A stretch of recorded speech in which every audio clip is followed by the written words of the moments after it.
And welcome back. We were in Studio B right now as Wimbledon heads into the singles finals and the doubles this weekend. And joining me is Hank Pfister, the only local pro to ever play on the grass at Wimbledon, correct? Dennis Ralston. Dennis Ralston. I apologize. Dennis Ralston as well. Yeah. But this going on right now, and just, I mean, we were just talking and saying you don't watch a lot of it. Do you gravitate to Wimbledon when it's on? Oh, yeah.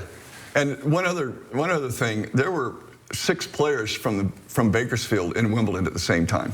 Oh, really? At one point. So I'm not the only player. Well, I was going to say, do you remember them off the top of your head? Marianne Wardell. Camille Benjamin. Bill Mays was a Bakersfield original and moved to Northern Cal. Brad Rowe was a Bakersfield original, moved to San Diego, and myself. So, yeah, there were a lot of players. We were all in the draw at the same time. If that happened today, actually, it's from Bakersfield Racket Club, from one club.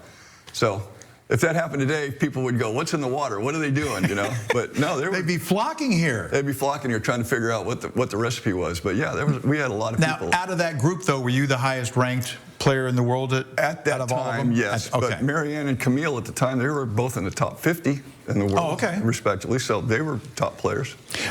Thinking back to your time at Wimbledon, what do you remember about that experience?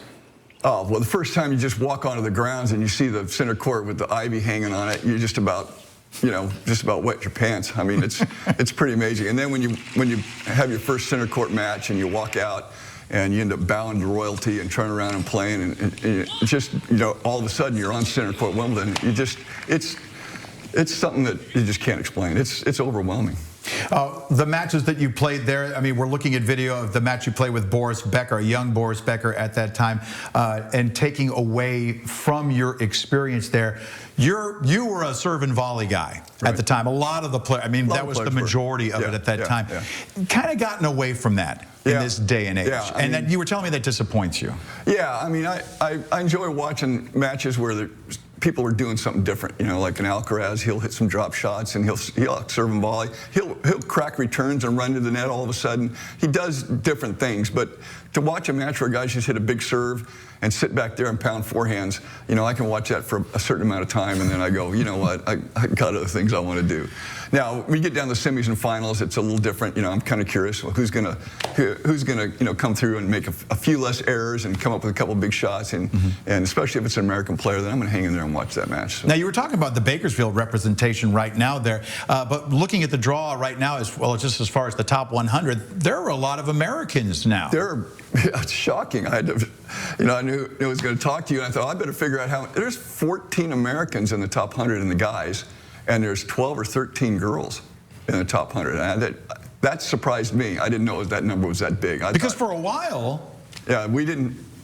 15 years ago, people were going, "What's wrong with American tennis? We don't have any, no top players." But now they're everywhere. All right, let's talk about Taylor Fritz, because he just got knocked out, I believe, in the semifinals. Correct. At Wimbledon. And a little bit about this kid. You've watched him play? Yeah, a lot. And the disappointing thing is he was having a little knee issue. And so I could tell that he just wasn't getting out of the hole quick. He moved okay, but when you're a little restricted on your movement, you have to hit a little bigger and go for a little bit more, and that he made a few more errors than he needed to. I mean, he'd beaten Zverev, I think, 6 or 7 times in a row. Oh, okay. So he owned this guy. So it was frustrating, I'm sure, for him not to be able to. And then to lose in straight sets. To lose in straight sets and not be able to move the way he needed to move on the court. That had to be frustrating. And then on the women's side, Coco Gauff, is she the one to beat? Right on the now American she side? is. Pegula's tough. We have a couple top players, but Coco seems to be like in the semis, all the Grand Slams. She's getting there all the time, and so she has probably the brightest future. And that was a ferocious battle where she got knocked out here. Yeah, 11-9 tiebreaker in the third. I mean, you don't get any closer than that. When you're looking at this and you're comparing it to years past, where is the game in your estimation? Because, I mean, people talk about when you were there. I mean, that was like the heyday of big names and everything else in the sport. Are we there still? Oh, is it advanced? Oh, absolutely, it's advanced. Every sport has advanced. I mean, guys are serving harder, faster, they're bigger, stronger. I mean, it's like looking at any sport, swimming or track. You know, you look at the times and you go, wow, 10 years ago that wouldn't even qualify for, you know, the Olympic trial team. You know, now everybody's doing it. You know, and so everything has advanced. Yeah, for sure. Now you've been sharing your knowledge with some of the players over at Bakersfield College, helping yeah, you do we that. have some. I've been helping the BC team, volunteer coach.